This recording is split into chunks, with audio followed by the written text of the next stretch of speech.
Pat, coba deh tadi. Indonesia sedang menghadapi krisis sampah yang serius. Sampah yang tertimbun mencapai angka 69,7 juta ton sepanjang tahun 2023. Yang lebih mengkhawatirkan, dari total timbunan sampah di Indonesia, sekitar 33% tidak terkelola dengan baik secara nasional. Tak terkecuali di Bali. Berdasarkan data Sistem Informasi Pengelolaan Sampah Nasional, timbulan sampah di Bali pada tahun 2024 mencapai angka 1,2 juta ton. Dari angka tersebut, kota dan pasar menjadi penyumbang terbesar, yakni sekitar 360.000 ton. Sampah organik dari sisa makanan dan ranting kayu mendominasi, mencapai angka 68,32%. Saatnya bertindak.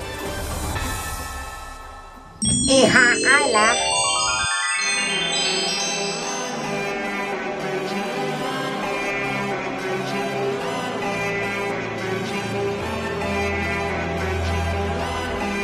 Modernisasi dari negara utara. Kami di sini melihat bahwa modernisasi negara utara mungkin akan menciptakan. Dari kami sendiri memang menghargai nilai-nilai lokal, tapi apakah semua komunitas adat ingin terus hidup dalam ataupun meninggalkan kelompok masyarakat tertentu? Jadi teori kami perjuangkan bersama. Kalau kita hanya menolak sistem karena tidak sempurna tanpa menawarkan struktur alternatif yang kuat, maka kita justru meninggalkan kelompok. Dan pemenangnya adalah Sustainable.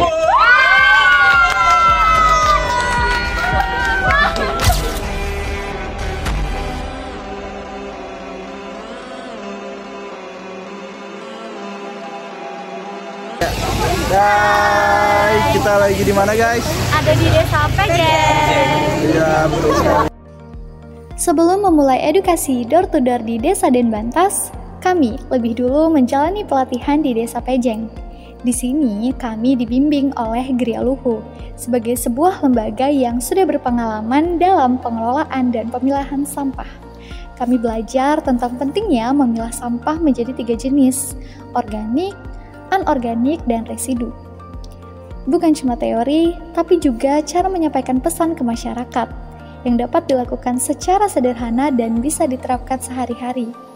Pelatihan ini menjadi bekal yang sangat penting bagi kami, karena tidak hanya soal pengetahuan, tapi soal kesiapan untuk mengajak lebih banyak orang untuk berubah mulai dari rumah mereka sendiri.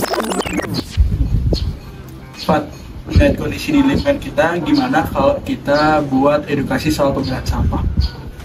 Boleh tuh, aku suka ide dong. Gimana kalau kita sekalian ngajakin teman-teman? Oh iya, boleh tuh. Coba yang bacain.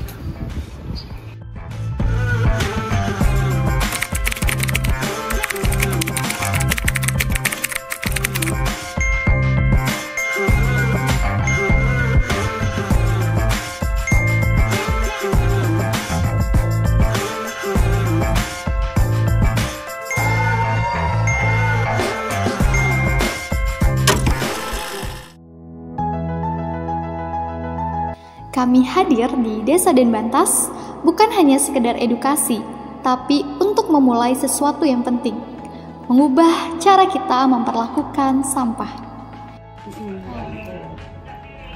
Kan ada yang mengambil di jalan. Botol plastik kan bisa diolah. Kalau residu dia nggak bisa diolah. Jadi pakai modelnya pupuk apa namanya? Pupuk organik gitu loh. Iya. Tidak perlu. Bisa di rumah. Ya, karena itu udah gini sih, memang sih. Saya sering. Selama ini, sampah sering dianggap satu tumpukan yang sama, padahal setiap jenis sampah butuh perlakuan yang berbeda.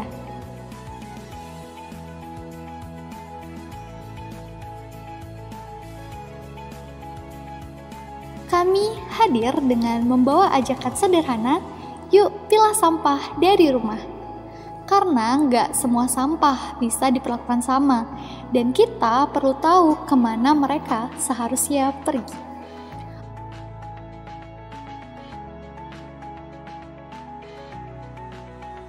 Organik seperti sisa makanan, daun kering, atau kulit buah bisa diolah jadi kompos. Anorganik kayak plastik, botol, kertas, itu bisa kita daur ulang atau dibawa ke bank sampah. Dan residu, ini sampah yang nggak bisa didaur ulang dan harus dibuang dengan aman dan biasanya dibuang ke TPA.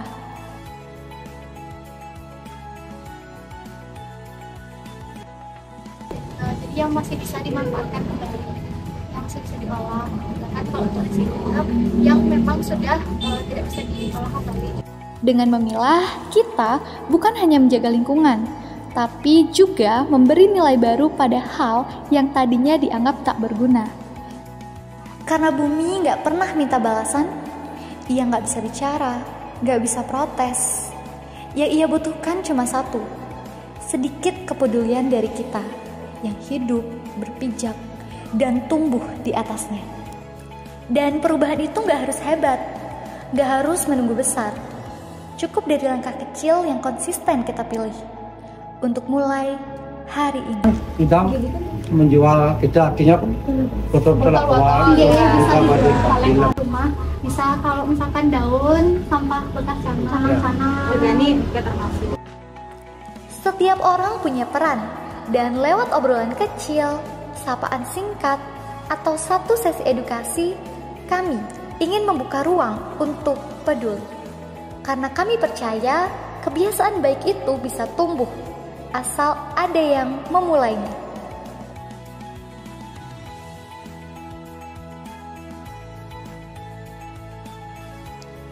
Edukasi bukanlah tentang perintah, tapi soal mengajak, mendengar, dan menumbuhkan rasa tanggung jawab bersama.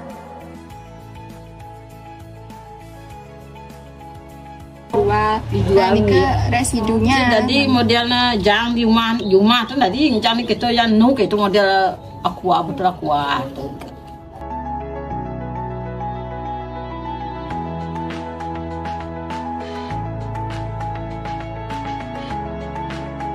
Di setiap rumah yang kami datangi, harapannya cuma satu, agar kebiasaan baik ini tumbuh dan terus berjalan. Dimulai dari Desa Denbantas, menular jadi kebiasaan baru di banyak tempat. Karena perubahan itu sederhana, tinggal mau atau tidak, kita mulai dari sekarang.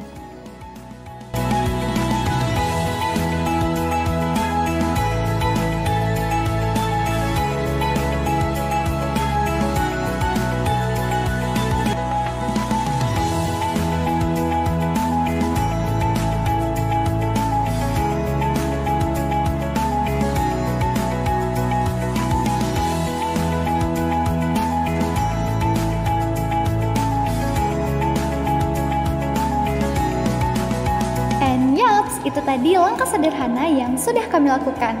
Sekarang, yuk kita simak mini drama Kelompok 5 Ceria. Baik, rekan-rekan seperjuangan kebersihan lingkungan, sesuai dengan agenda Proker Kelompok 5 Ceria, hari ini kita akan melaksanakan kegiatan operasi semut gotong royong atau kita sebut dengan OSGR tahap 3. Mohon kerjasamanya. Intinya, ayo kerja bakti guys, jangan malas kayak Sri tuh. Sri yang bengong langsung melotot. In sudah siap untuk mengawasi kegiatan bersih-bersih. Bintang sedang menyapu dengan rasa malas yang meronta-ronta. Sedangkan Rada lebih memilih untuk mencari angle yang terbaik untuk vlognya. Kerja bakti pun dimulai. Bintang, itu disapu ya, dikumpulin di sana jadi satu. Sri, itu daunnya dipungutin, nggak diseret-seret kayak gitu. Sedangkan Sri mengambil daun sambil mengomel pelan. Hai guys, lagi kerja bakti nih biar lingkungan celing. Jangan lupa pakai filter glowing sweat ya.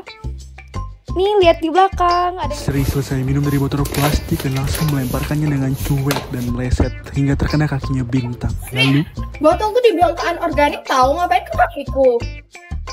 Ups, sorry Bin, nggak sengaja, refleks. Oh my god, kontaminasi. Terjadi kontaminasi silang antara polimer dan biomasa. Gawat. DG saat membersihkan sudut taman menemukan potongan styrofoam besar. Lihat, aku ketemu harta karun. Wah, ini pasti anorganik, gede banget lagi. Oh my god, DG, tapi bukannya itu barang alien? Ngawur, alien. Ini tuh teknologi plastik canggih. Fix anorganik. DG berjalan sambil membawa styrofoam besar yang ditemukannya dan memasukkannya ke dalam kantong. DG, ini kan styrofoam besar gini, maksudnya sampah residu, bukan sampah anorganik. Kamu gimana sih? Apalagi sih, ini kan bukan sisa makanan, ya pasti masuknya anorganik. Di perdebatan sengit antara DG dan Ririn, Sri dan Rada menonton. Mintang hanya geleng-geleng kepala. Mohon interupsi. Terdeteksi adanya diskursus mengenai klasifikasi material polietrilena. Perlu adanya pencerahan kolektif. Alias pada ributin gabus gede ini toh baik biar Abang Iya dan Profesor Fadli yang akan menjelaskan mengenai sampah-sampah ini. Fadli menjelaskan mengenai 3 jenis sampah dengan bahasa formalnya sambil menunjuk ke kantong masing-masing. Halo semuanya, aku mau ngejelasin tentang 3 jenis sampah ini. Yang pertama ada organik. Ini sih yang paling ramah lingkungan, bisa balik lagi ke tanah jadi makanan tanaman kayak cinta sejati kembali ke alam. Styrofoam ini masuknya ke jenis sampah residu, bukan anorganik. Residu susah banget diapa-apain, sama halnya kayak botol kaca ini. Nah yang terakhir ada anorganik, botol bisa jadi kursi, kaleng bisa jadi sepeda, pokoknya bisa jadi apa aja deh kayak bunglon. Seluruh warga akhirnya paham untuk memilah 3 jenis sampah.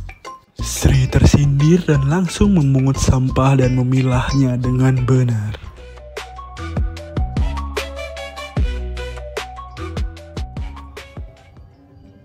Baik, kerja bakti dinyatakan selesai dengan hasil memuaskan dan peningkatan literasi persampahan warga. Saatnya untuk foto keluarga besar pejuang kebersihan. Alat kebersihan siap, pose paling heboh. Kerja bakti beres, sampah terpilah, hati gembira.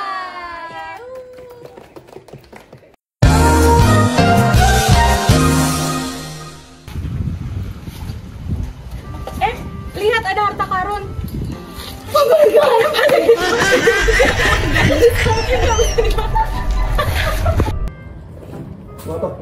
kita melotot. Tapi cukup nggak boleh kayak gini. Aku udah kayak ibu-ibu lah tuh gini-gini. Ada ibu-ibu guys.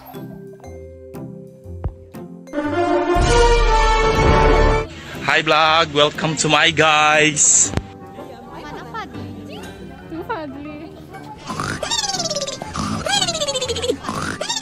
Fadli, katanya baju biru.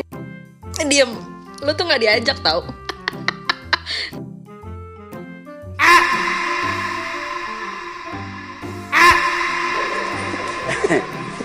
Aha.